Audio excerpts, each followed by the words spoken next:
This isn't revenge. It's balance. The divorce papers were supposed to arrive next Tuesday. Instead, I found my wife's sister Monica living in our guest room with her 3 kids and a boyfriend I'd never met, eating cereal from our wedding china while complaining about the milk being too cold. "Jamie, honey, could you grab some more towels from upstairs?" my wife Allison called from the kitchen, her voice dripping with that fake sweetness she used when she wanted something. "Monica's kids need to shower before school." I stood in the doorway of what used to be my home office, watching this circus unfold. 3 kids under 10 were bouncing on my leather couch while some guy in a tank top scrolled through Netflix on my 65-inch TV. The same TV I'd worked overtime for 6 months to afford. "Sure thing," I said, forcing a smile, "because that's exactly what I plan to do at 6:30 in the morning." Monica looked up from her cereal bowl, milk dripping from her spoon. "Oh, Jamie, I hope you don't mind us crashing here for a while. Allison said you'd be totally cool with it." "Totally cool," I repeated, my eye twitching slightly. How long is a while exactly? The boyfriend, I think his name was Derek or something equally forgettable, finally looked up from the TV. "Probably a few months, man. Just until we get back on our feet. The economy's rough, you know." A few months. In my 3-bedroom house that I'd been paying the mortgage on for the past 8 years? The house where I used to have a quiet cup of coffee and read the news before heading to my job at the tech company downtown. The job where I spent my days fixing other people's computer problems while secretly owning enough company stock to buy and sell most of my coworkers twice over. The economy, I nodded slowly. Right. Allison appeared in the doorway, already dressed in her sharp business suit. She worked as an office manager at the same company, though in a completely different department. We used to joke about being work spouses and home spouses, back when we still joked about things. "You're being wonderful about this," she said, kissing my cheek with lips that felt like ice. "Monica really needed our help, and I knew you'd understand." I understood plenty. I understood that my wife had made a major decision about our living situation without consulting me. I understood that our grocery bill was about to triple. I understood that my peaceful morning routine was now permanently disrupted by the sound of children screaming and some stranger's morning bowel movements echoing through our thin walls. "Of course," I said, happy to help family. The thing about being married for 7 years is that you develop a kind of radar for BS, and my radar was currently going off like a smoke detector in a barbecue restaurant. Something was wrong with this picture, beyond the obvious invasion of my personal space. "I've got to run," Allison said, grabbing her purse and keys. "Big presentation today. Jake wants the whole team there early." Jake, her boss, the guy who looked like he stepped out of a men's fitness magazine and drove a Range Rover that cost more than most people's houses. The guy who'd been requiring a lot of late nights and weekend work from Allison lately. "Another presentation," I said. "You've been doing a lot of those recently." "It's called having ambition, Jamie. You should try it sometime." The words hit like a slap. Monica's spoon clinked against her bowl, and even the kids stopped bouncing for a second. The boyfriend, definitely Derek, suddenly found something fascinating on his phone screen. "Right," I said quietly. "Ambition." After Allison left, I grabbed my work bag and headed for the door. Monica called after me. "Jamie, what time do you usually get home? I'm thinking of making dinner for everyone." "Around 6, I said without turning around. "But don't worry about cooking. I'll probably grab something on the way home." What I didn't say was that I'd probably be grabbing a lot of things on the way home from now on, like answers, like evidence, like a plan. Because here's the thing about being underestimated. It gives you a lot of room to maneuver. I drove to work through the familiar streets of our Massachusetts suburb, past the perfectly manicured lawns and the coffee shops full of people checking their phones. Everything looked normal, peaceful, exactly like the kind of neighborhood where nothing dramatic ever happened. But I'd grown up reading Stephen King. I knew that the most normal-looking places were usually where the most interesting stories began. At the office, I settled into my cubicle in the IT department and started my day the usual way. Fixing problems that could have been avoided if people had read the manual, answered emails from coworkers who thought urgent meant, "I want this in the next 5 minutes," and generally keeping the technological heart of the company beating. But today, I also did something else. I started paying attention. "Morning, Jamie." Sally, the receptionist, stopped by my desk with her usual cup of coffee and daily dose of office gossip. "Did you hear about the big presentation today? Jake's got the whole management team working on some new client pitch. Yeah, Allison mentioned it, I said, not looking up from my computer screen. Sounds important. Oh, it is. They've been staying late all week working on it. I saw Jake and Allison leaving together around 9 last night. Very dedicated, those two. My fingers paused over the keyboard. 9 o'clock. That's pretty late. Tell me about it. I don't know how they do it. All that overtime, all those working dinners. Jake even took the whole team out to that fancy steakhouse downtown last Friday. Must be nice to have an expense account. A working dinner. Last Friday. The same Friday that Allison had told me she was having a girls' night with Monica and wouldn't be home until late. The same Friday I'd spent watching Netflix alone, eating leftover pizza and wondering when my wife had become a stranger. Must be nice, I agreed. After Sally left, I sat back in my chair and stared at my computer screen. The pieces of a puzzle were starting to form in my mind, but I couldn't see the whole picture yet. Maybe I was being paranoid.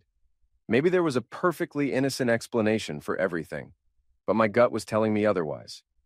And after 7 years of marriage, I'd learned to trust my gut more than my wife's explanations. I spent the rest of the morning doing my regular work, but part of my brain was running background processes like a computer, analyzing data, looking for patterns, building a case. At lunch, I drove to the Rusty Anchor, a dive bar about 10 minutes from the office. It wasn't the kind of place you'd expect to find tech workers, which made it perfect for thinking. The bartender was a guy named Big Mike, who'd been bouncing at various clubs around town for the past 20 years. He had the kind of face that suggested he'd seen everything and wasn't impressed by any of it. Rough day? He asked, sliding a beer across the bar. Getting rougher, I said. Mike, you ever been married? Twice. Both times ended badly. You having wife trouble? I took a long sip of beer. I think my wife might be having an affair. Mike nodded like I'd just told him the weather forecast. What makes you think so? Working late, new clothes, lots of meetings with her boss, and this morning, her sister moved in with us without any warning. 3 kids and a boyfriend. Ah, Mike said, wiping down a glass. The old distraction play. Bring in chaos so you can't focus on what's really happening. Is that a thing? Brother, I've seen every trick in the book. Women who are cheating either become super guilty and try to make it up to you with extra attention, or they start picking fights and creating drama so they can justify what they're doing. Sounds like your wife went with option 2. I stared into my beer. So what do I do? First, you get proof. Not suspicions, not gut feelings. Real evidence. Then you decide what you want to do about it. And if I find proof, Mike's smile was not particularly pleasant. Then you get creative. I spent the next week in observation mode, watching my wife like she was a suspect in a case I was building. Which, I suppose she was. Monday night, she came home at 8:30 with takeout Chinese food and an elaborate story about how the presentation had gone so well that Jake was already talking about expanding the project. She seemed unusually chatty, almost manic, talking non-stop about work while Monica's kids ran around the house screaming and Derek hogged the TV remote. You should have seen Jake's face when the client said yes, Allison said, unpacking containers of lo mein and sweet and sour pork. He was so excited he actually hugged me right there in the conference room. He hugged you, I repeated. Just a quick congratulations hug. Professional, you know? But still, it felt good to be appreciated. I nodded and made appropriate sounds while she talked. But I was thinking about the fact that she'd brought home enough Chinese food for 6 people. Like she was trying to feed everyone so well that nobody would ask uncomfortable questions. Tuesday, she worked late again. This time she texted me around 7 to say she'd grab dinner with the team and would be home by 10. She walked in at 10:47, smelling like wine and expensive cologne that definitely wasn't mine. How was dinner? I asked from the couch where I'd been reading a book and listening to Monica's boyfriend explain to her kids why they couldn't have ice cream for breakfast. Oh, you know, boring work stuff. Jake wanted to celebrate the successful presentation, so we went to that new Italian place downtown. Nothing exciting. But she was practically glowing. Her cheeks were flushed, her eyes were bright, and she had that slightly breathless quality of someone who'd been doing something more interesting than discussing quarterly reports over pasta. Wednesday, I decided to do a little field research. I left work at 5:30 and drove to the parking garage of our office building. Jake's Range Rover was still there, along with Allison's Honda Civic. I parked across the street and waited. At 6:15, they came out of the building together, not walking side by side like colleagues, but close enough that their shoulders kept bumping. Jake was carrying Allison's laptop bag along with his own briefcase. Allison was laughing at something he'd said, her head tilted back in a way that I recognized from our early dating days. They stopped beside Jake's car and talked for another 10 minutes. From where I was sitting, I couldn't hear what they were saying, but I could see their body language. Jake kept touching Allison's arm while he talked. Allison kept playing with her hair and leaning in closer than necessary. Finally, Jake opened the passenger door of his Range Rover, and Allison got in. I followed them at a distance, feeling like a private investigator in a bad movie. They drove to Chez Laurent, the most expensive French restaurant in town, the kind of place where appetizers cost $40 and you needed a reservation 3 weeks in advance. I parked across the street and watched them through the restaurant's large windows. They were seated at a corner table, intimate and private. Jake ordered wine. Allison laughed at his jokes. At one point, he reached across the table and took her hand. I sat in my car for 2 hours watching my wife have what was clearly a romantic dinner with her boss. When they finally left the restaurant, Jake walked Allison to her car and kissed her cheek, a long, lingering kiss that was definitely not professional. I drove home in a strange state of calm. I'd been right. My suspicions were confirmed. The question now was what to do about it. I found Monica in my kitchen, making what appeared to be a casserole out of ingredients I didn't remember buying. "Oh, good, you're home," she said brightly. "I made tuna noodle casserole for everyone. Allison called and said she'd be working late again, so I thought I'd cook." "That's thoughtful of you," I said. "Monica, can I ask you something?" "Sure. How long have you been planning to stay here?" Her smile flickered slightly. "Well, like Derek said, just until we get back on our feet. Why? I'm just trying to plan ahead, budget-wise, you know? Groceries for 7 people instead of 2, higher utility bills, that kind of thing." "Oh, don't worry about that," Monica said quickly. "Allison said you guys were doing really well financially. She mentioned that you have some kind of investment or something that pays really well." My stock options. Allison had told Monica about my stock options, the ones that were supposed to be our secret nest egg, our insurance policy, our retirement fund. "Did she?" I said. "She said you were being modest about it, but that you could afford to help family out for a while. She's so proud of how successful you are, even if you don't like to brag about it." I excused myself and went upstairs to our bedroom. Allison's laptop was sitting on her dresser, closed but not password protected. I opened it and started browsing through her email.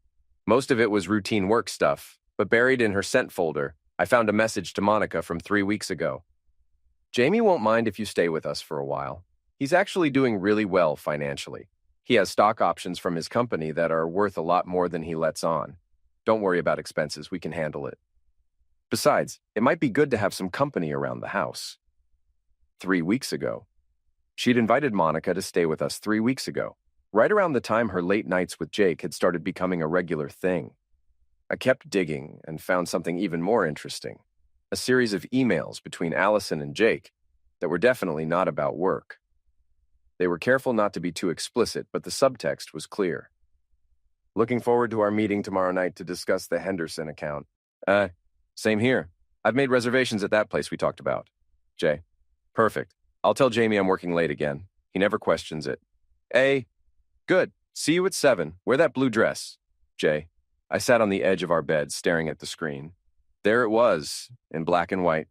My wife was cheating on me with her boss. She'd invited her sister to move in as cover for her affair, and she was planning to use my money to fund the whole charade.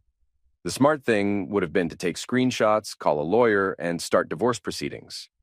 The sensible thing would have been to confront her immediately and demand an explanation. But I wasn't feeling particularly smart or sensible. I was feeling creative.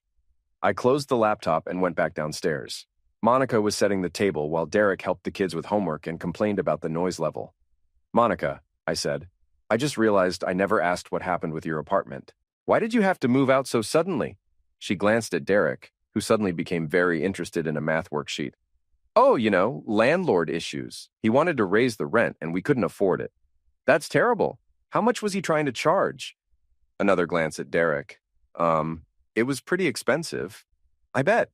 What was the address? Maybe I know the area." "It was, over on Maple Street. You probably don't know it." I nodded sympathetically.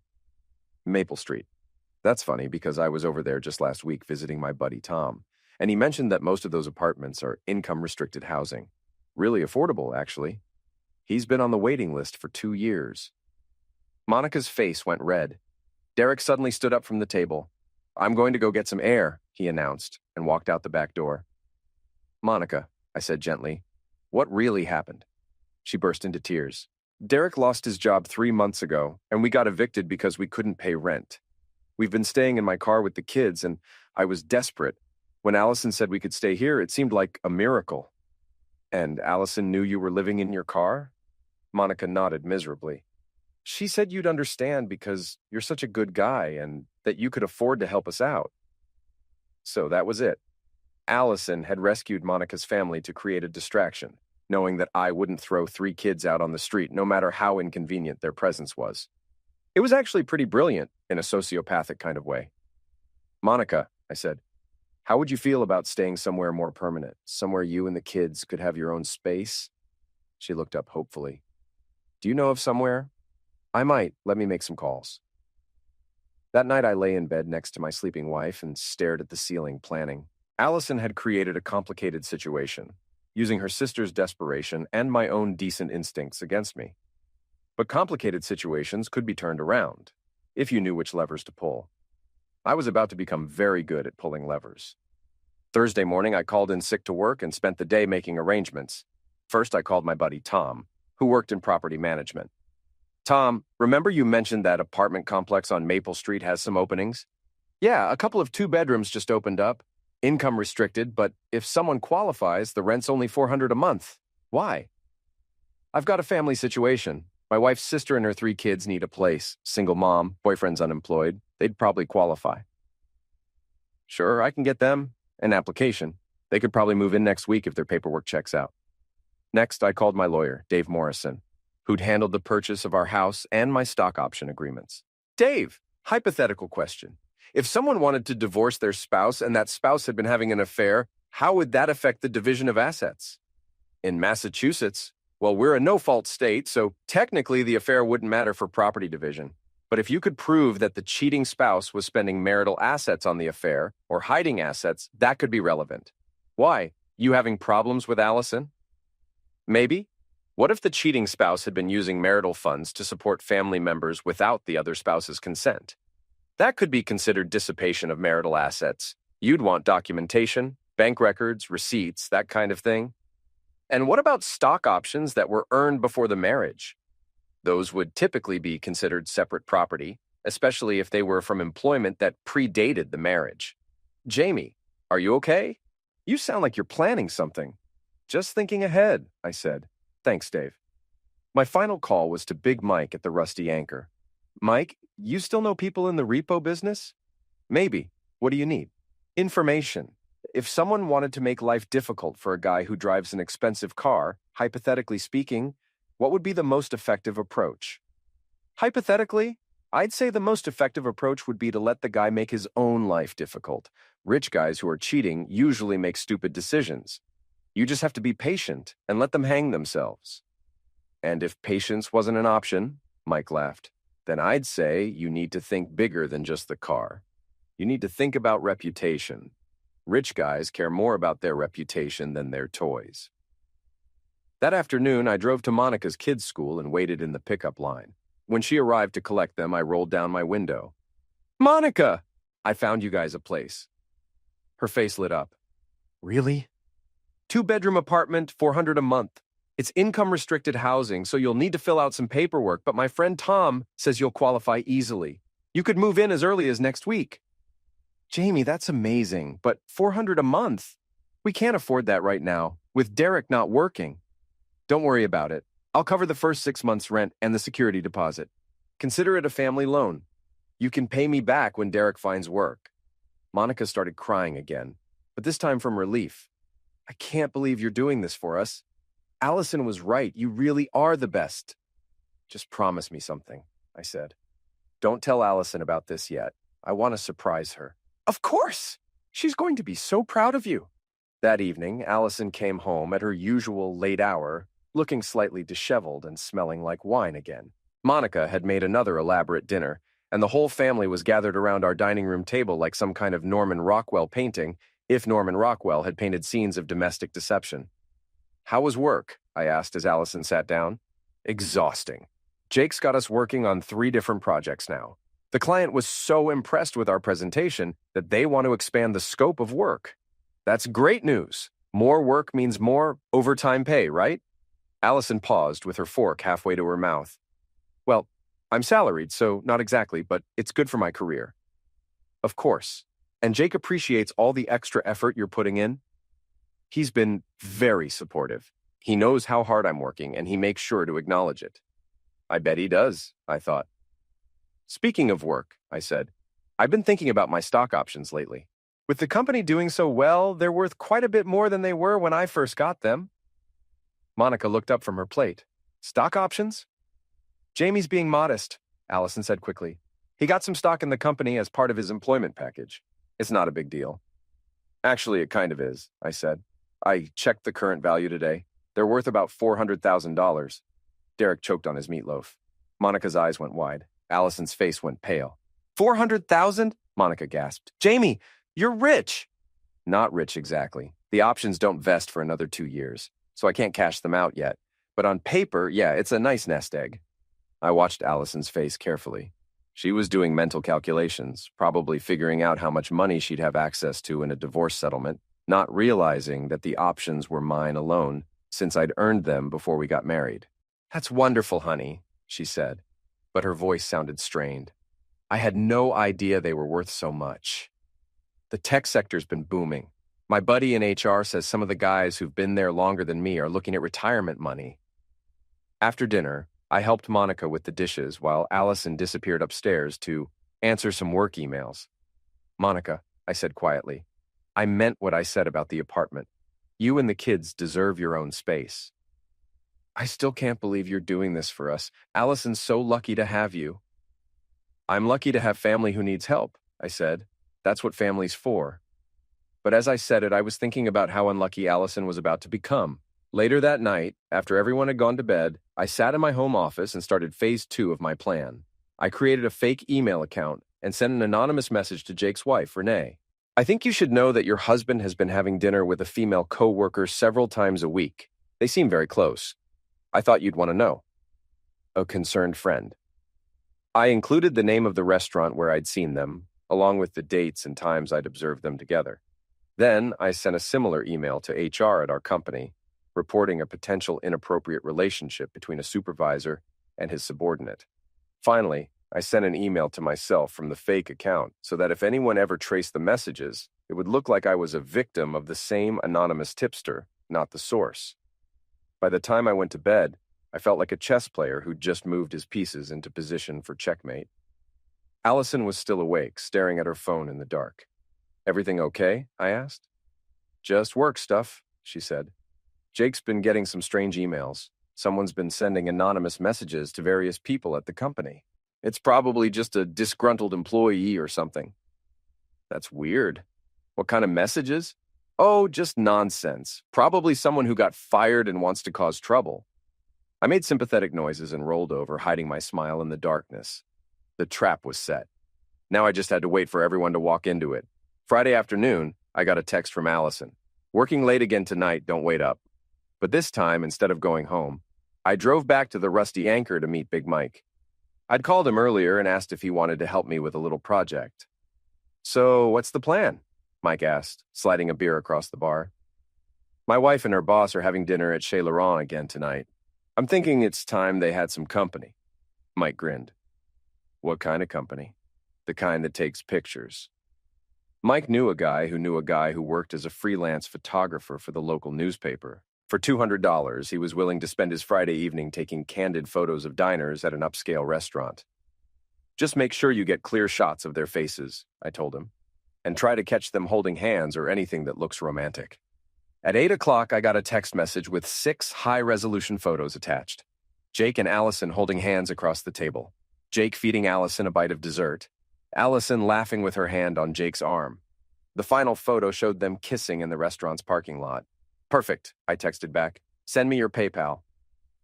Saturday morning, I printed out the photos and put them in an envelope. Then I drove to Jake's house, a massive colonial in the most expensive neighborhood in town. His wife Renee was outside, watering her garden. Mrs. Feldman? I said, getting out of my car.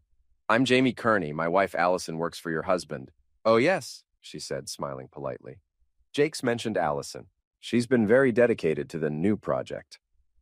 That's actually what I wanted to talk to you about, I said, holding up the envelope. I think there are some things you should know. Her smile faded as she looked at the photos. By the third one, she was crying. By the sixth, she was furious. How long has this been going on? She asked. A few weeks, as far as I know, maybe longer. That bastard, she whispered, then louder. That lying, cheating bastard. I'm sorry, I said. I know this is hard to hear. Hard to hear? Do you know what he told me last night? He said he was working late on a big project and wouldn't be home until after midnight. He said Allison was such a dedicated employee, staying late to help him with presentations. I'm sorry, I said again. Renee wiped her eyes and straightened her shoulders. Don't be sorry, be ready, because when I'm done with him, your wife is going to need a new job. I drove home feeling like I'd just lit a very large fuse. Monica was in the kitchen making breakfast for everyone, humming happily. Good news, I told her. I heard back from my friend Tom. The apartment is yours if you want it. You can move in tomorrow. Tomorrow? That's so fast. I figured you'd want your own space as soon as possible. The kids will probably be more comfortable having their own rooms. Derek looked up from his cereal. What about the deposit and first month's rent? Already taken care of, I said. Consider it a housewarming gift. Monica hugged me so hard I thought she might crack a rib. Jamie, you're an angel. I can't wait to tell Allison. Actually, let's keep it a surprise until you're all moved in. I want to see the look on her face. When Allison came downstairs an hour later, she looked tired and stressed. She poured herself a large cup of coffee and sat down at the table without saying good morning to anyone. Rough night? I asked. Jake's wife showed up at the restaurant last night and made a huge scene, she said. Apparently someone's been sending her anonymous emails about Jake having an affair. She accused him of cheating right there in front of everyone. That's terrible, I said, keeping my voice neutral. What did Jake do? He denied everything, of course. But Renee was hysterical. She threw her drink at him and stormed out. The whole restaurant was staring. Monica looked confused. But why would she think Jake was having an affair? Because someone's been spreading lies, Allison said sharply. Probably the same person who's been sending those emails to HR. What emails to HR? I asked. Allison realized she'd said too much. Nothing, just some troublemaker trying to cause problems at work. That's awful, Monica said. Poor Jake, and poor you, having to deal with all this drama. It's fine, Allison said, but she looked anything but fine. I'm sure it'll all blow over. But it didn't blow over. Sunday morning, Jake called Allison in a panic. I could hear him shouting through the phone from across the room. What do you mean she filed for divorce? Allison said. Jake, calm down. Maybe she's just upset and she'll change her mind. More shouting from the phone. She froze your accounts? All of them? Even more shouting. Okay. Let's meet somewhere and figure this out. Where? No, not the office. Someone might see us. How about that coffee shop on Main Street? After she hung up, Allison grabbed her purse and keys. I have to go help Jake with some damage control, she announced. This whole situation is getting out of hand. On a Sunday? I asked. It's a crisis, Jamie. His wife is being completely unreasonable. After she left, I turned to Monica. Ready to see your new apartment? We spent the afternoon moving Monica's family out of my house and into their new place. It was a nice 2-bedroom unit with a small kitchen and a living room where the kids could play without bothering anyone. Monica cried when she saw it. I can't believe this is ours, she said.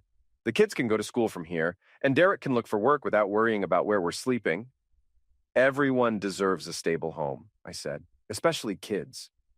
By the time we finished moving, it was evening. I drove home to find Allison pacing around our suddenly quiet house, talking on her phone. No, Jake, you can't stay here, she was saying. Jamie doesn't know about us, and I want to keep it that way until we figure out our next move. I stood in the doorway listening. I know you're upset, but think about this logically. If we're careful, we can weather this storm. Renee will calm down eventually, and the HR thing will blow over if we just keep our heads down. More silence.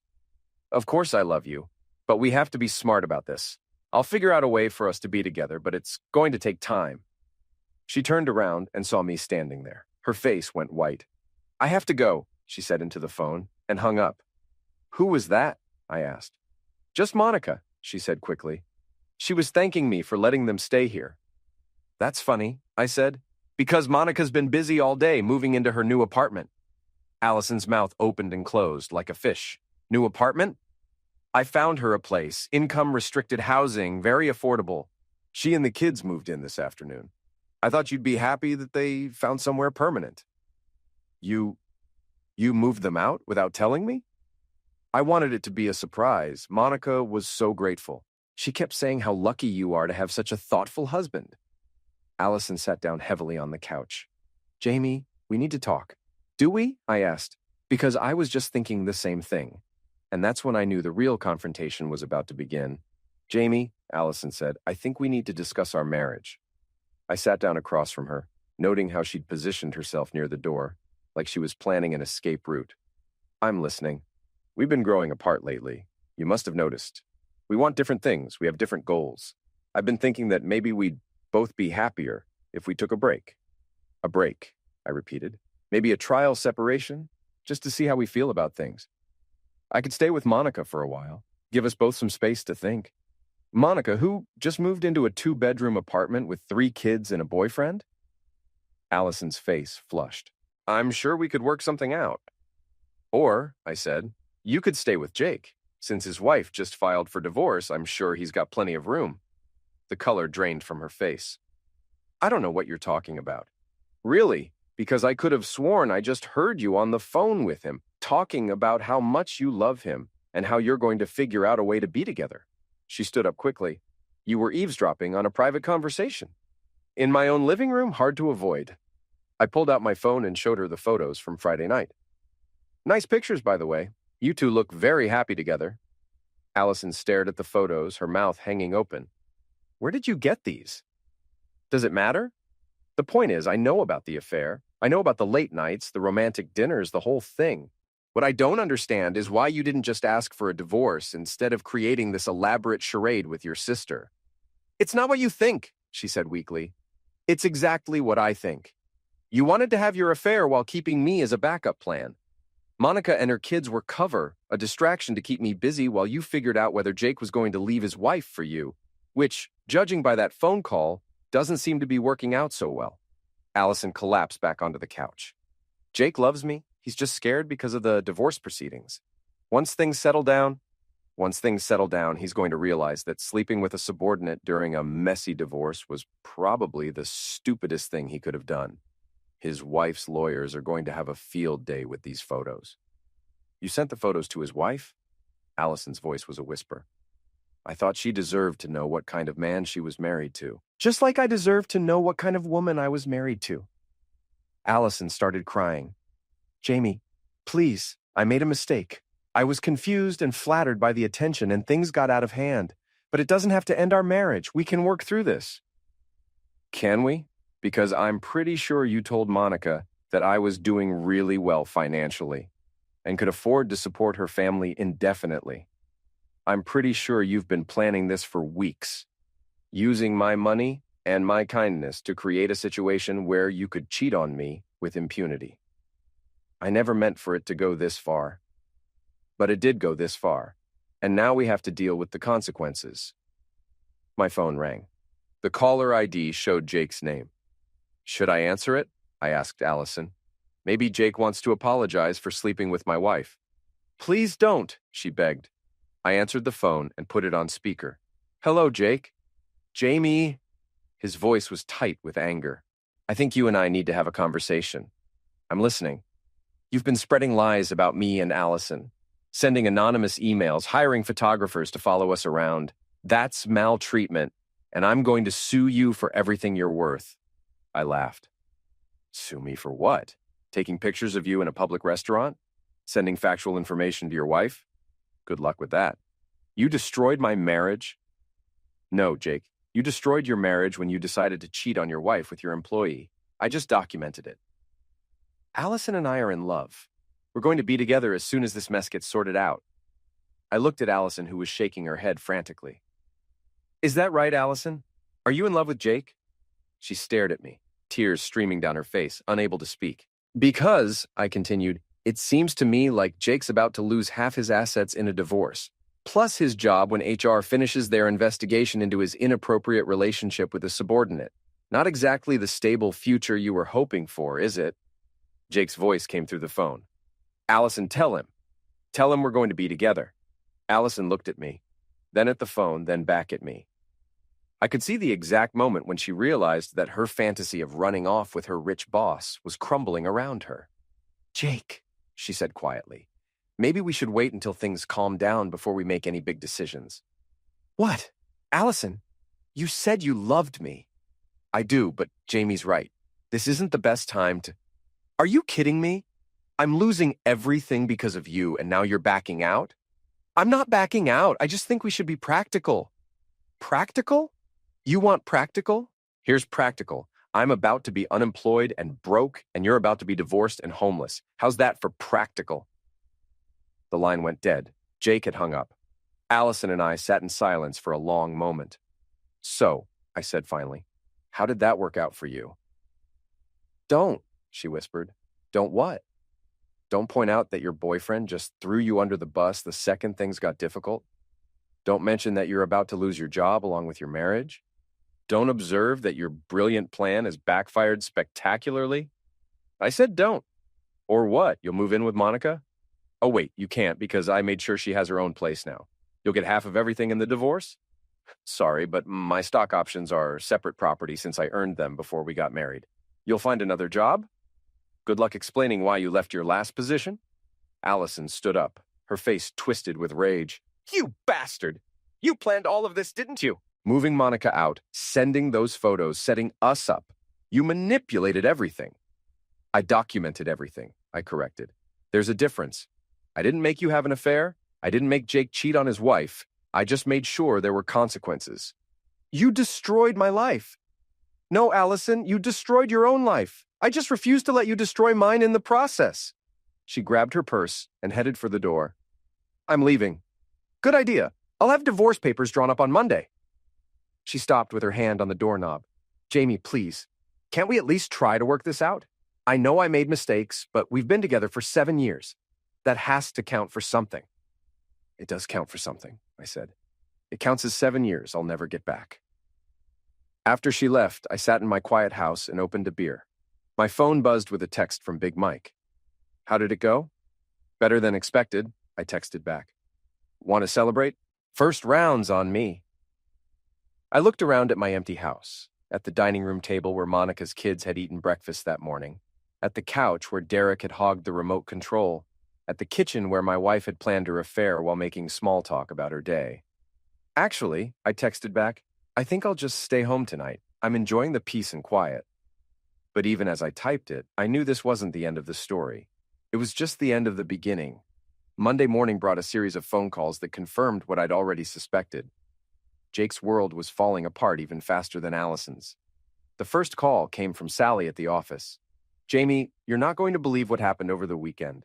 Jake's been suspended pending an investigation, and Allison didn't show up for work today. The whole management team is in crisis mode.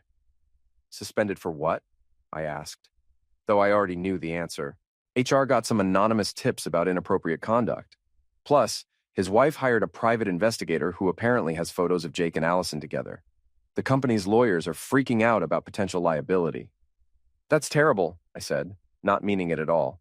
The best part is, Jake's wife froze all their joint accounts, so he can't even afford a decent lawyer. He showed up this morning in the same clothes he wore Friday, looking like he slept in his car.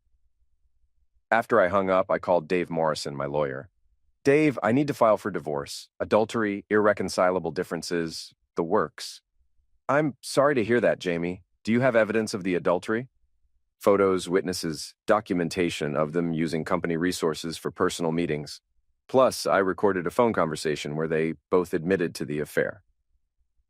Massachusetts is a one-party consent state, so the recording should be admissible. This sounds pretty straightforward.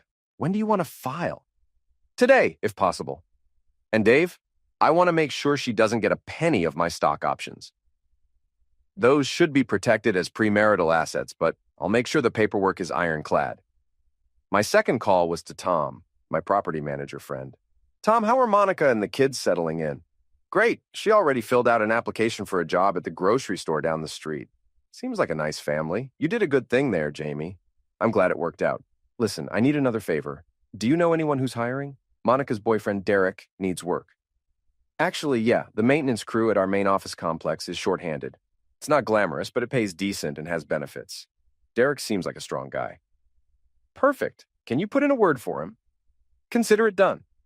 By Wednesday, the dominoes were falling exactly as I'd planned. Jake had been terminated for violating the company's ethics policy. Allison had been fired for her role in the affair and for falsifying expense reports. Apparently, all those working dinners had been charged to the company credit card. I was sitting in the Rusty Anchor, updating Big Mike on the situation, when Allison walked in. She looked terrible. Her hair was unwashed, her clothes were wrinkled, and she had dark circles under her eyes. She spotted me at the bar and walked over. "Jamie," she said, "we need to talk." "I don't think we do," I replied, not looking up from my beer. "Please, just 5 minutes." Big Mike looked at me questioningly. I nodded, and he moved down the bar to give us privacy. "I'm homeless," Allison said without preamble. "Jake won't return my calls. I lost my job, and I can't afford a hotel room. Monica says there's no room at her place." "That's unfortunate," I said. "I know you hate me right now, but I'm begging you. Can I please just stay in the guest room for a few days until I figure something out?" I turned to look at her. "You want to move back into my house? After cheating on me, lying to me, and trying to steal my money?" "I never tried to steal your money." "No? Then why did you tell Monica I could afford to support her family indefinitely? Why did you invite her to move in without asking me? Why did you use my credit card for your dates with Jake?" Her face crumpled. "I made mistakes. I know that. But I'm desperate, Jamie. I don't have anywhere else to go." "What about your parents? They said I made my bed and now I have to lie in it. Smart people, your parents." "Jamie, please. I'm not asking you to take me back. I'm just asking for a place to sleep until I can get back on my feet." I finished my beer and stood up. "Allison, 7 years ago, I promised to love you for better or worse, in sickness and in health, for richer or poorer. You remember those vows?" She nodded hopefully. "Well, you broke them. So now you get to find out what poorer looks like on your own." I left her sitting at the bar and drove home to my quiet house. Thursday morning, I got a call from Dave Morrison. "Jamie, Allison's lawyer called. She wants to negotiate a settlement."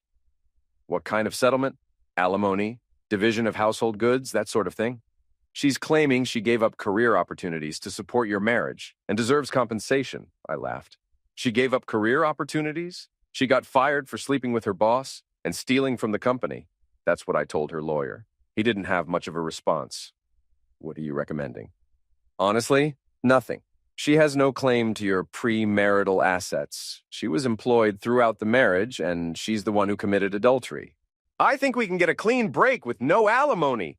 Do it!" Friday afternoon, I was cleaning out the garage when Monica showed up with her kids. "Uncle Jamie!" the youngest one shouted, running up to hug my legs. "Mommy says you found Daddy Derek a job." "I just made a phone call," I said, ruffling his hair. "Your dad got the job because he's a hard worker." Monica looked embarrassed. "Jamie, I need to apologize.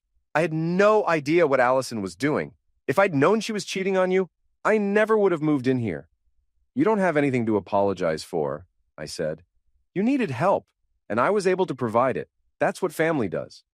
But I feel like I was part of her plan to deceive you. Monica, you were a victim in this too. Allison used your desperation to create cover for her affair. She manipulated both of us." "She came by the apartment yesterday," Monica said quietly. "She wanted to stay with us." "What did you tell her?" "I told her that you'd already done more for my family than she ever had, and that I wasn't going to repay your kindness by harboring the woman who cheated on you." I smiled. "You're a good person, Monica." "So are you. Allison was an idiot to throw away what she had with you." That evening, I was grilling a steak on my back patio when my phone rang. It was an unknown number. "Hello?" "Jamie, it's Jake." I almost hung up, but curiosity got the better of me. "What do you want, Jake?" "I want to make a deal." "What kind of deal?"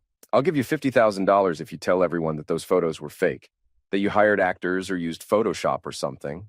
I laughed. $50,000? That's interesting. Where are you planning to get $50,000? I heard your wife cleaned out your accounts. I can get the money. I just need you to discredit the evidence. Let me get this straight. You want me to commit perjury and fraud so that you can get your job back and save your marriage. I'm desperate, Jamie. My wife won't talk to me, my kids won't see me, and I can't find work anywhere in town. Word's gotten around about what happened. That's what happens when you sleep with your employee, Jake. Actions have consequences. You destroyed my life. No, Jake. You destroyed your life when you decided my wife was more important than your family. I just made sure everyone knew about it. He hung up on me.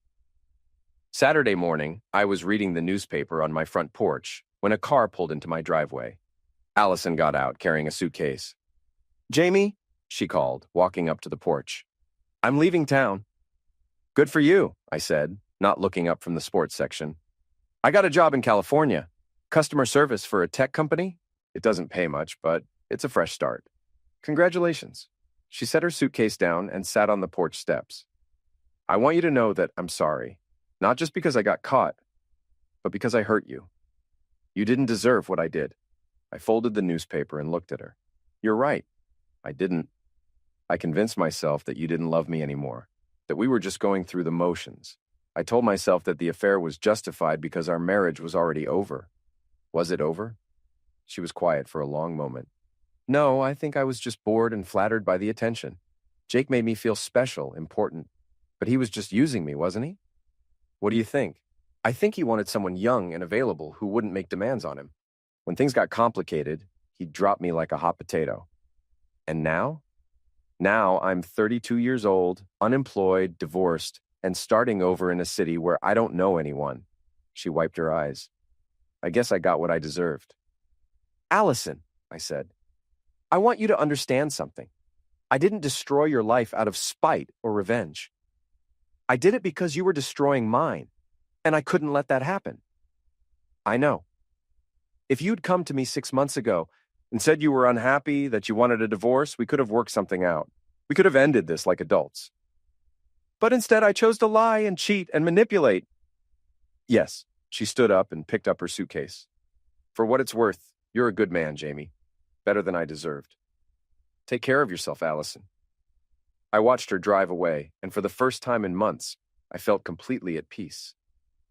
Sunday morning, I drove to Monica's apartment to take the kids to the park. Derek answered the door, wearing work clothes. "Hey, Jamie, I was just heading out to my job. Thanks again for the connection. How's it working out?" "Great. The pay's good, the hours are regular, and my supervisor says there's room for advancement. For the first time in months, I feel like I can provide for my family." At the park, I pushed the kids on the swings while Monica sat on a bench nearby. "You seem different," she said. "Happier." "I feel different. Lighter, I guess." "Any regrets?" I thought about it. "About the divorce? No. About the way I handled it? Maybe. I could have been more direct, less manipulative. You protected yourself and your assets from someone who was trying to take advantage of you. There's nothing wrong with that, I suppose. Besides," Monica continued, "look at how it turned out. Allison's getting a fresh start in California. Jake's learning that actions have consequences, and you're free to find someone who actually deserves you." That afternoon, I stopped by the Rusty Anchor for a beer. Big Mike was behind the bar, polishing glasses. "How's the newly single life treating you?" he asked. "Pretty good, actually. House is quiet, bills are lower, and I don't have to pretend to care about office gossip anymore." "Any word from the ex?" "She left for California this morning. Fresh start, new job, all that." "And Jake?" "Still unemployed and living in his car, last I heard. His wife's divorce attorney is apparently very thorough." Mike laughed. "Sounds like justice to me." "Mike," I said, "can I ask you something? Do you think I went too far?" "How do you mean?" "The photos, the anonymous emails, orchestrating the whole thing. Maybe I should have just confronted them directly." Mike leaned on the bar. "Jamie, your wife was cheating on you, lying to you, and planning to take you for everything you were worth. Her boyfriend was misusing his position of power and violating company policy. You didn't make them do those things. You just made sure they faced the consequences. But I manipulated the situation. You gathered evidence and made sure the right people saw it. That's not manipulation, that's justice." I finished my beer and headed home. As I pulled into my driveway, I noticed that my neighbor, Mrs. Henderson, was working in her garden. "Jamie," she called out, "I heard about you and Allison. I'm so sorry." "Thank you, Mrs. Henderson. It's for the best, really."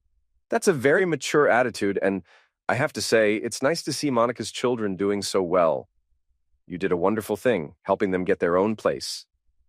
They're good kids. They deserved a stable home. Still, not many men would have been so generous, especially under the circumstances. As I walked up to my front door, I realized that Mrs. Henderson was right. Despite everything that had happened, I'd managed to help a family in need while protecting myself from someone who was trying to take advantage of me.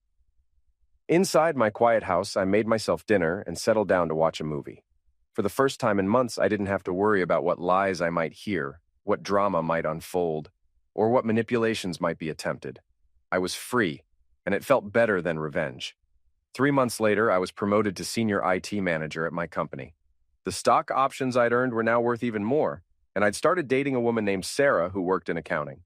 She was honest, straightforward, and had no interest in playing games. One evening, Sarah and I were having dinner when she asked, "Do you ever regret how things ended with your ex-wife?" "No," I said without hesitation. "She made her choices, and I made mine. I just made sure that her choices had consequences." That's very philosophical of you. I learned something important from the whole experience. You can't control what other people do, but you can control how you respond to it. And sometimes the best response is to simply make sure the truth comes to light. Sarah smiled. I like that. No drama, no games, just consequences for actions. Exactly. As we walked out of the restaurant that night, I thought about how different my life had become. A year ago, I'd been married to a woman who was lying to me, surrounded by people who were using me, living in a house full of chaos and deception. Now I was single, honest, surrounded by people who genuinely cared about me, and living in peace. Sometimes the best revenge isn't revenge at all. Sometimes it's just refusing to let other people's bad choices become your problem. And sometimes when you stop trying to save people who don't want to be saved, you end up saving yourself instead.